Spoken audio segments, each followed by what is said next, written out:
உருட்டு உருட்டு அப்படின்னு ஒரு திரைப்படம். 2 உருட்டியாங்க. ஒரு பக்கம் ஒரு ரியல் எஸ்டேட் புரோக்கர், அவர் அதிபர், ஒரு அரசாங்கத்தையே தன்னுடைய கைக்குள் வைத்து கொள்ள வேண்டும். விஏஓலாம் பிடிச்சி கட்டி போட்டு அடித்து பிடிச்சி அநியாயம் பண்ணி அதை எழுதி வாங்குறது, பத்திரத்தை மாற்றுறது, ஒரு ரவுடிசம் பண்ணக்கூடிய ஒரு பெரிய மனிதர் அந்த கிராமத்தில். இன்னொரு இளைஞர் என்னவென்றால், அவர் ஒரு அப்பா இல்லாத பையன். அவர் அந்த கிராமத்தில் வேலை வெட்டி இல்லை, வேலை தேட வழக்கமும் இல்லை, நண்பர்கள் கூட குடிக்கிறது, கும்மாளம் போடுறது, அந்த பொம்பளை புள்ளியோட்டை ஷோ காமிச்சு அட்ராக்ட் பண்ணி இழுத்துட்டு போகிறது. இது ஒரு கதை. அதாவது பல பெண்களில் ஒரு பெண்கள் கூட. இவர் இன்னொரு உருட்டு. இந்த 2 உருட்டும் நேருக்கு நேர் அல்லது எதிரெதிரே நின்னால் எப்படி இருக்கும் என்பது ஒரு நிலைப்பாடு. இன்னொன்று, அந்த பெரிய உருட்டு இருக்கிறார்ல, அந்த ரியல் எஸ்டேட்டு, அந்த ரவுடிசம், அவருடைய பெண்ணை இவர் காதலித்து அழைத்து கொண்டு திருவிழாவுக்கு போகிறோன்னா அழைச்சிட்டு போகிறாங்க. கிராமத்தில் அப்படி தான் நடக்குது. திருவிழாவுக்கு போகிறோம், ஊருக்கு போகிறோன்னா, படிக்க போகிறோன்னு போயிடுவாங்க. அப்படி அழைச்சிட்டு போகிறாங்க. அப்படி அழைச்சிட்டு போய் அங்கே அவருடைய தாய்மாமன் வீட்டுக்கு செல்லுகிறார். தாய்மாமன் யார் என்றால், இவருடைய மைத்துனர் இருக்கிறார், அந்த பெண்ணுடைய அப்பா. இவரை வீட்டை விட்டு விரட்டி விடுகிறார். அதாவது தன்னுடைய தங்கையை திருமணம் செய்து கொடுத்த போது அவரே இன்னொரு தங்கையும் திருமணம் செய்து கொண்டு தன்னை அண்டி வந்த இன்னொரு பெண்ணை 3 பெண்களுடன் இருக்கும் தன்னுடைய தாய்மாமன் வீட்டுக்கு இந்த காதலனை அழைத்து கொண்டு செல்கிறார். அவர் அந்த வீட்டுக்கு போனோன்னே இந்த காதல் கைகூடியதா இல்லையா, கைகூடவில்லை என்றால் ஏன், இப்படி அந்த பெற்றோர்கள், குறிப்பாக அந்த ரவுடின்னு சொல்லக்கூடிய இந்த ரியல் எஸ்டேட் மேன் வந்தோடனே என்ன நடக்குது, இதுதான் அந்த படத்தோடைய முடிச்சு. இதில் என்னென்னா, இயக்குனர், அதாவது இயக்குனர்னா பாஸ்கர் சதாசிவம், புதிய இயக்குனர். நிறைய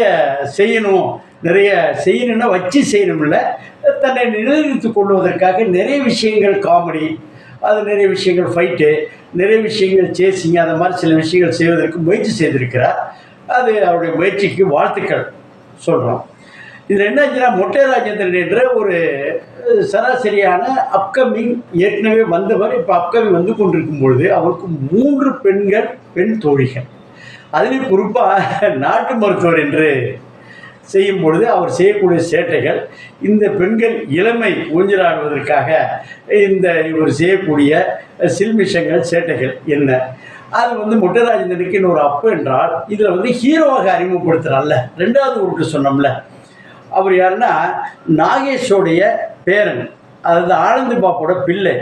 அவர் இந்த இதில் ஹீரோவாக அறிமுகப்படுத்தப்படுகிறார்.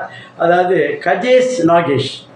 அந்த குடும்பத்தில் டான்ஸு, பாட்டு, 2வது ஒரு அழகான முகம், நல்ல எல்லாத்துக்கும் பிளேயபிள் உடம்பு. அதில் அவர் செய்வதற்கு முயற்சி இருக்குது. ஏன்னா தாத்தாவை பார்த்துருக்கிறாரு, அப்பாவை பார்த்துருக்கிறாரு, அந்த ஒரு இமேஜ் இருக்குது. இன்னும் கொஞ்சம் அவர் கூட வேலை வாங்கக்கூடிய வாய்ப்புகள் இருந்த போதிலும் அது ஒரு கிளைமேக்ஸ் போகுது பாருங்க. தன்னுடைய பழக்கத்தை அது விடுவதற்கு அந்த பெண் ஆகசம், பெண் முடிவு இதுக்கு முந்தியும் கிடையாது, இனியும் கிடையாது. அதனால இந்த படத்தை புதிதாக ஆதரித்துக் கொண்டிருக்கிறார்கள். கைவிடப்பட்டவர்கள் சில பழக்க வழக்கங்கள் காதல் இல்லை தவிர்க்கப்படும், தடுக்கப்படும்.